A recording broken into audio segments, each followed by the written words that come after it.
Hello to everyone in the internet. Still exhausted. My head feels funny, but it's currently Tuesday, January 8th. I'm Nathan Washington. You are watching Culture Shock, the only show on the internet that's a separate issue of culture from an issue of politics. And this is the exhaustipated news. Ugh!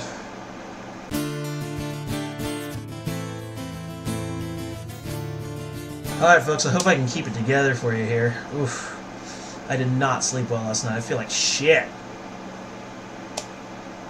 But in England, they found a Roman burial site.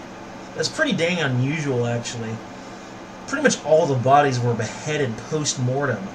They were cut just underneath the jaw, like right here. As opposed to from behind, as in a standard execution of that period. Now, they may have been enslaved farmers, or even Roman citizens from a non-Italian descent.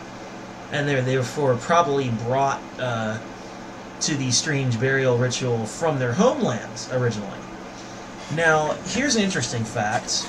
The Gauls, the French as a race actually have three main sub-racial pedigrees of genetic backgrounds. They have the Gauls, the Franks, and the Normans. And the Gauls, as far as I know, were descendants of the original French royals from way, way, way back, like in the Viking Age.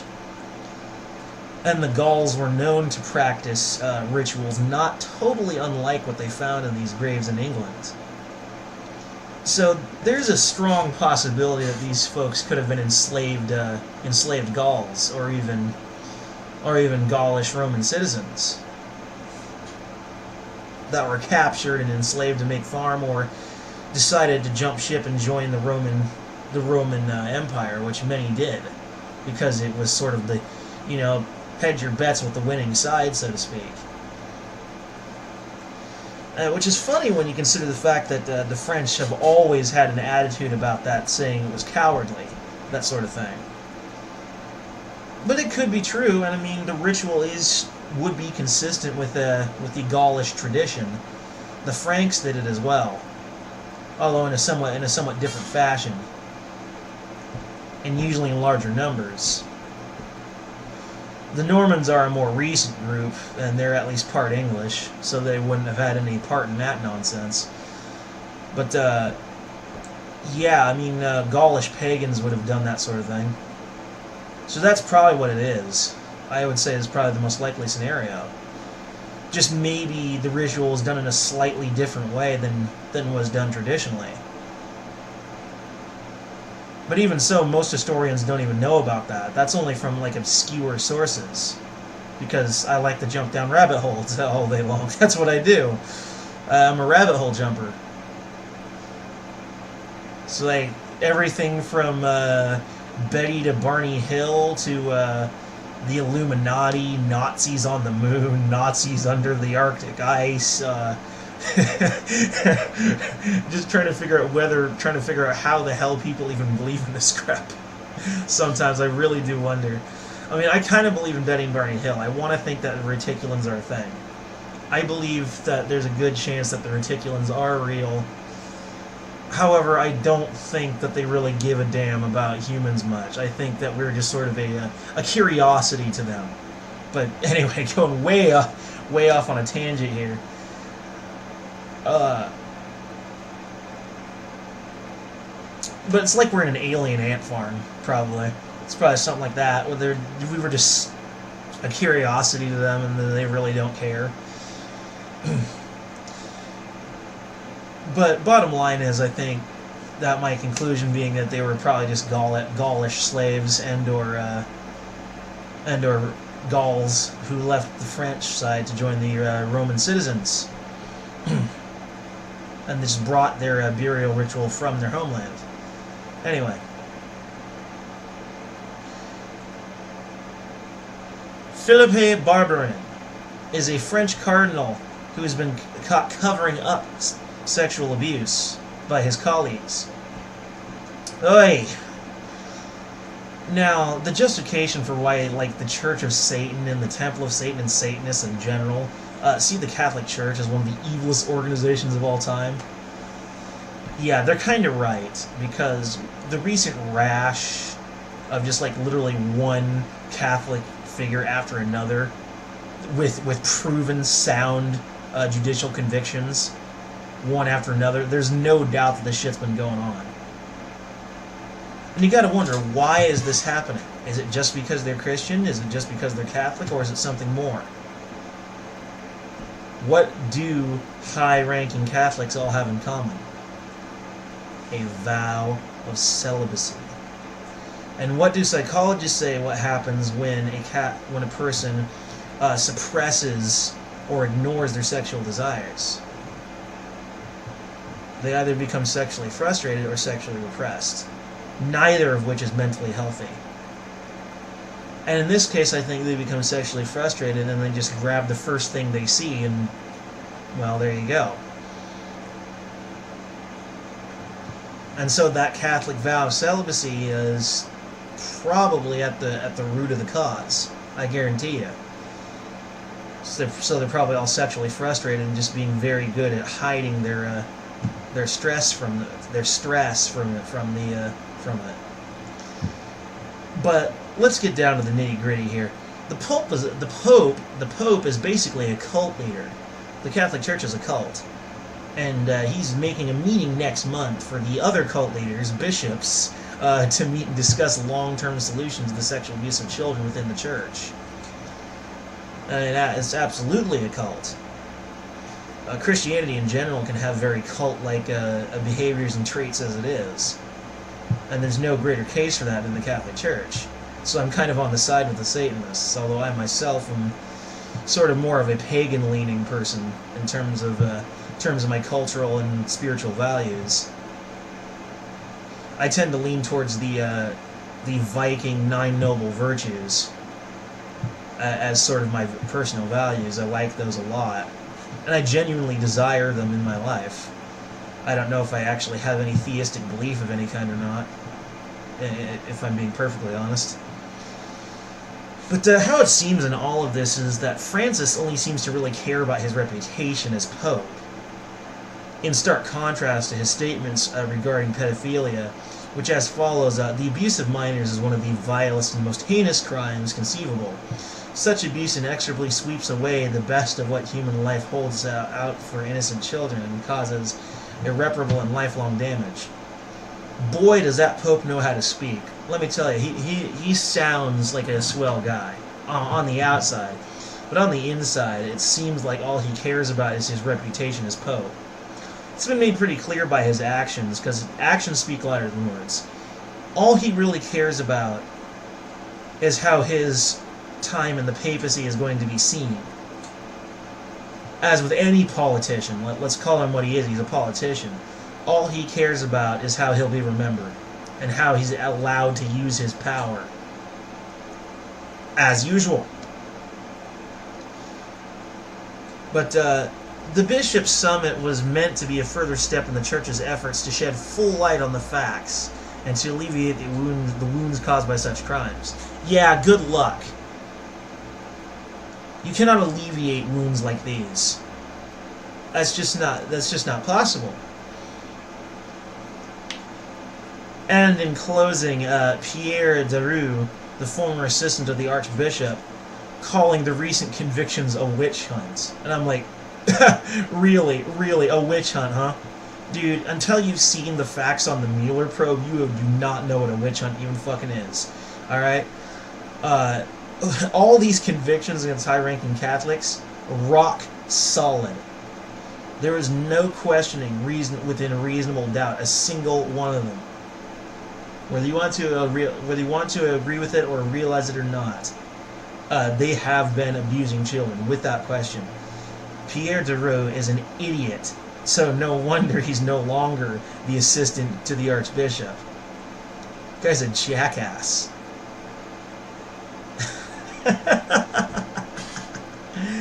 It does make me laugh, honestly. It's hilarious how some people can just be so completely thick-headed. Ugh. Kind of kills your faith in human intelligence, doesn't it? I know it really hasn't done much help for mine. Another reason why I want nothing to do with others who are also LGBT, since I would be the B in that equation, as I've already mentioned. But, you know, I just want to be a regular dude. Who cares if I'm not straight? I mean, I just want to be a regular guy. Put my pants on one leg at a time, just like everybody else. I feel no need to act or be different or have pride. Now that I do have an interest in being animated, most of my favorite people I watch online are very animated. Sometimes I wonder if there's something wrong with me. But Ed Buck, he's a Hillary donor. A gay man with an interest in young black men. He kept renting apartments to them and then giving them drugs and their food. Kept dressing them in a particular way, you know, and giving them like drugs and their food. And in at least 2 cases, the drugs were at lethal dosage levels. And the mother of the most recent victim has just been railing on him. And naturally, to protect the innocent, the names other beyond Ed Buck have not been revealed. But this guy's a piece of slime. This guy's an absolute slime.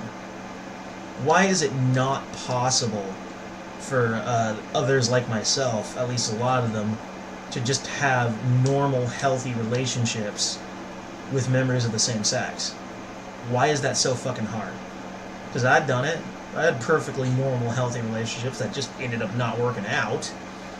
But, I mean, what the hell? Why are they so fucking scummy and weird? I don't get it. Why can't they just be regular dudes? Why do they gotta, like do the gay voice and do the things and the drugs and all that bullshit? What the fuck, man? It's like, I don't want to be like the rest of them. In fact, when I was thinking about it, I just want to like get on the fucking rocket ship, pick a random direction, and just fly into space. Just pick a random direction, and whatever happens, happens. To quote Captain Kirk, just first started the writing on till morning. Which is also a quote of Peter Pan, I think. Yeah. It's like, I don't fucking care about Earth half the time. Sometimes I just want to just leave the planet and go off to some place. I'd probably be a lot happier, honestly. Now, I'm going to read you an article on toxic masculinity, and this is just straight up cringeworthy. The American Psychological Association is now talking about masculinity is a mental disorder. Wow. The American Psychological Association has labeled traditional masculinity a form of mental illness under new progressive guidelines. Oh dear. According to the new report, masculinity is both harmful and depressive. The APA's new guidelines for psychological practice with boys and men strive to recognize and address these problems in boys and men while remaining sensitive to the field's androcentric past. 13 years in the making, they draw on more than 40 years of research showing that traditional masculinity is psychologically harmful and that socializing boys to suppress their emotions causes damage that echoes both inwardly and outwardly. Okay, yes, it's true. Certain aspects of modern masculinity are harmful. But I think they're going to go way, way, way too far with this. Though men benefit from patriarchy, there we go. They're also impinged upon by patriarchy. There we go, with the Marxist feminism and the patriarchy and shit. Ronald F. Levant, EDD, a professor emeritus of psychology, Papa Emeritus? Of psychology at the University of Akron and co-editor of the APA volume, The Psychology of Men and Masculinities.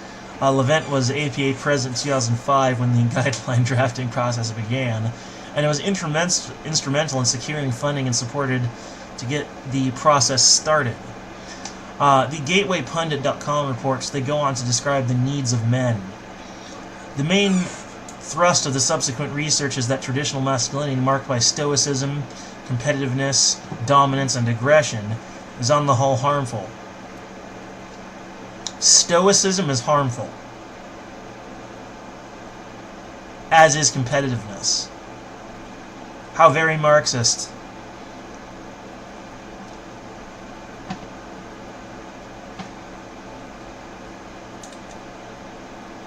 Anyway, it's on the whole harmful. Men socialized in this way are less likely to engage in healthy behaviors. For example, a 2011 study led by Kristen Springer, PhD of Rutgers University, found that men with the strongest beliefs about masculinity were only half as likely as men with more moderate masculine beliefs to get preventative health care. Journal of Health and Social Behavior, Volume 52, Number 2.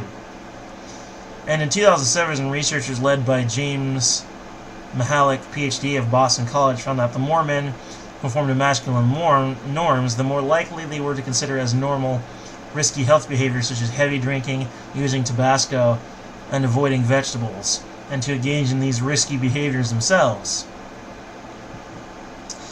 Because of the way many men have been brought up to be self-sufficient, able to take care of themselves, any sense that things aren't okay needs to be kept secret. Rabinowitz says, part of what happens is men who keep things to themselves look outward and see that no one else is sharing any of the conflicts that they feel inside. That makes them feel isolated. They think they're alone. They think they're weak. They think they're not okay. They don't realize that other men are also harboring private thoughts and private emotions and private conflicts. In the next section, titled Multiple Masculinities, the APA starts to ramp up the whack jobbery. Whack jobbery, that is a great way of putting this. It says, this vision of masculinity may summon up an image of a closed-mouthed cowboy, a Le Jean Wayne. But there's more to masculinity from macho swagger. When the rules of manliness bump up against issues of race, class, and sexuality, they can further complicate men's lives. For example, the masculine requirements to remain stoic and provide for loved ones can interact with systemic racism and lead to so-called John Henryism. For African American men, a high-effort method of coping that involves striving hard in the face of prolonged stress and discrimination. John Henryism has been linked with hypertension and depression. Journal of Black Psychology, Volume 42, Number 3, 2016. Race, ethnicity, and discrimination can also intersect, here we go, with immigration status. As fiscal year 2017, 68% of unaccompanied minors who crossed the border were male.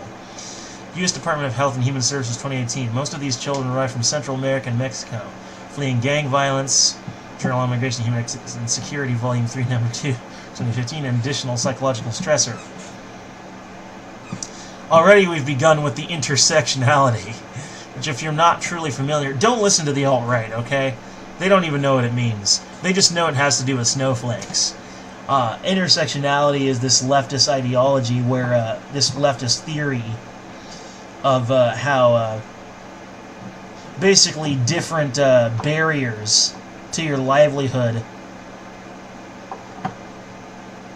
how basically different barriers and different obstacles to your livelihood and pursuit of happiness sort of, they intersect and combine together to cause even greater hindrance. Like, say, you're not only black, you're also homosexual. So those two factors combine together to make you even more oppressed, in essence. It is the basic idea of intersectionality, to combine it together. It has a definitely a Marxist flavor to it. Anyway, other people's perceptions of masculinity matter too, and many of these perceptions are rooted in racial stereotyping.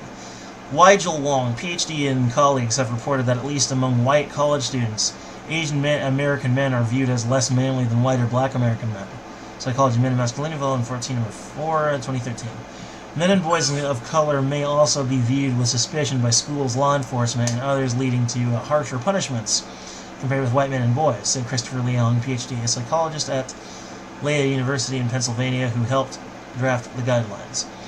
Boys and men of color are dealing with all their hurts and their struggles in ways that are consistent with masculinity, Leong says, so be tough and don't show your hurts. And they have to do this in a system where their behaviors are looked upon more negatively than boys and men from different groups.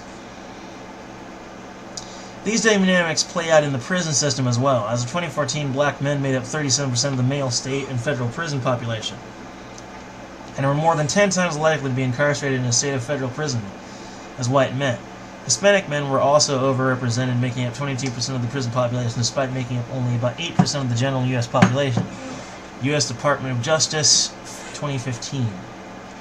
Perhaps they're overrepresented because they commit more crimes, which a lot of data suggests that they do, on average. But anyway, gender and sexual minorities too. Most grapple with societal views of masculinity. This is an ever-shifting territory. When Levent and Rabinowitz launched the guideline drafting process in 2005, only Massachusetts recognized same-sex marriage. Today, transgender issues are at the forefront of the cultural conversation. There is increased awareness of the diversity of gender identity. So you get the general idea. This is just academics reinforcing the same old crap from the snowflakes. So they go on about how to change the culture. First, what is that word? Clinicians? CLINICIANS. Must be aware of dominant masculine ideals and cognizant of their own potential biases. Second, they must recognize the integrated nature of masculinity and how factors ranging from spirituality to ability, status, to age, and ethnicity interact. Mental health professionals must also understand how power, privilege, and sexism work, both by conferring benefits to men and by trapping them in narrow roles. They should consider how stoicism and a reluctance to admit vulnerability hamstring men in personal relationships, and they should combat these forces in part by encouraging fathers to engage more fully with their children. And they should offer services sensitive to the socialization that men have undergone. We're fighting against homophobia, transphobia, and racial bias and other types of discrimination, such as criminal justice system.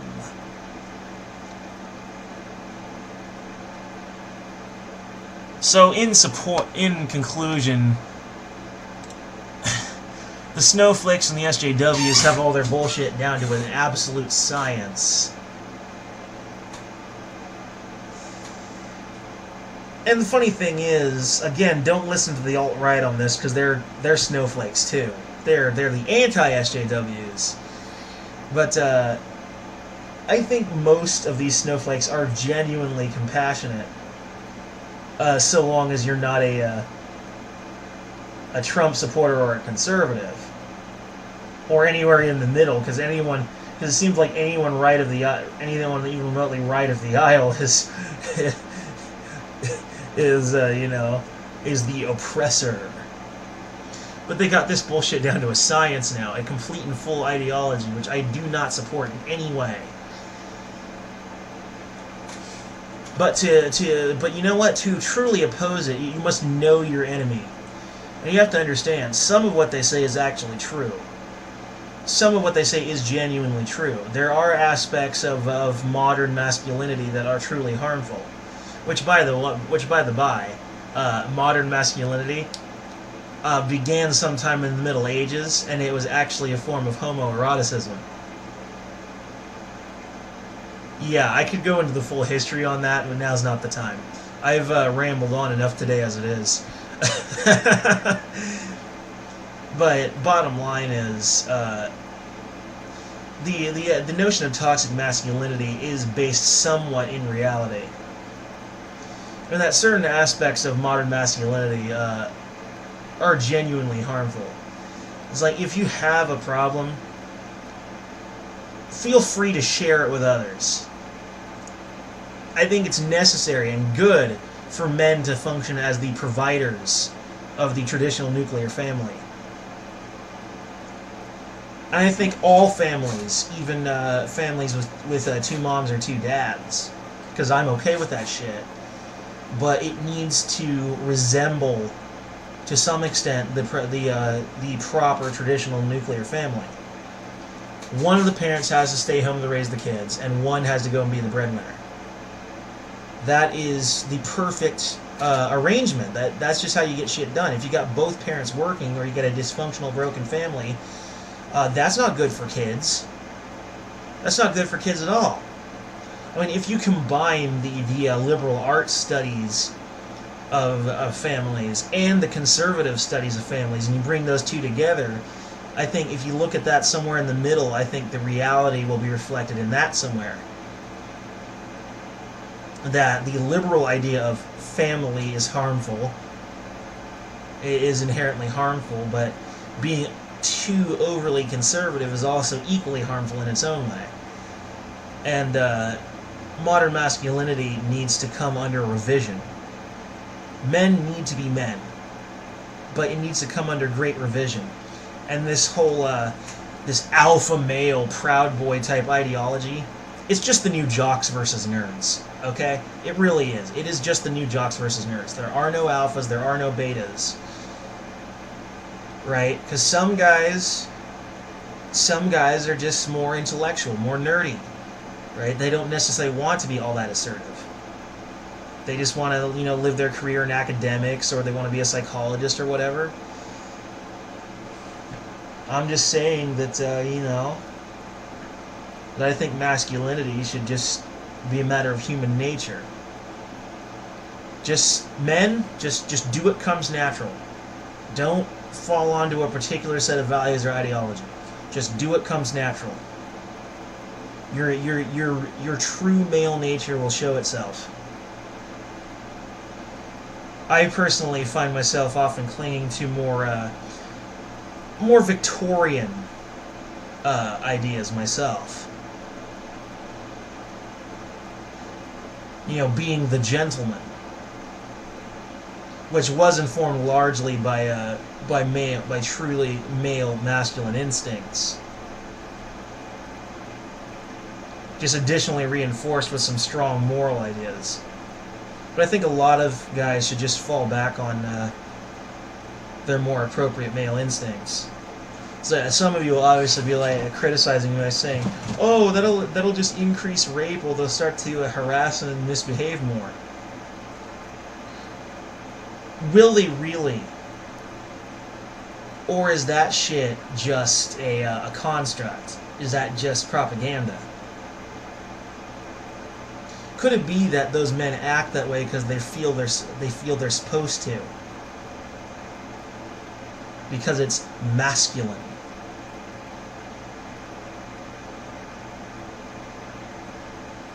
Nor do I think they're going to act like a caveman and just, bonk the woman on the head and take her off. Because we don't actually know that shit ever really happened. We don't actually know that. So I think we should just fall back, as men, we should just fall back on our male nature. Just act naturally within the limits of our morals and our laws. Don't rape, don't kidnap, don't harass. If she says no, no means no. And you're good. Just be respectful, but also be a man. Don't conform yourself to any ridiculous, ideology, and just be a man. That's all. And sometimes, if you got emotional problems, you need help, just talk about it with your fellow men. Get it out there. Talk about it. I'm usually the listening type. I'll listen. Anyway, for our final story today, Christian Bale says that he could not portray Dick Cheney. I didn't even realize it was Dick Cheney. That was a good wig. That was a really good bald skin wig. It really kind of had me convinced. But says he could not portray Dick Cheney without Satan's help, and called George W. Bush and Dick Cheney two of the most evil politicians ever. Really? Two of the most evil politicians ever. As compared to someone like, say, Hitler or Stalin. Like really. That's quite a statement, Mr. Bale, Christian Bale. The bully who essentially had played a big part in causing Heath Ledger's depression. So part of that responsibility is squarely on you, sir. And your stupid Batman voice. I couldn't portray Dick Cheney without Satan's help. Why? So was Satan your inspiration, or are you a Satanist or something? Next thing you know, he'll be telling us how much he hates Catholics, and that would pretty much cinch it that he was indeed a Satanist, because that's like a prerequisite at this point. I mean, I hate the Catholic Church too. It's a messed up organization. It's completely messed up in every conceivable way.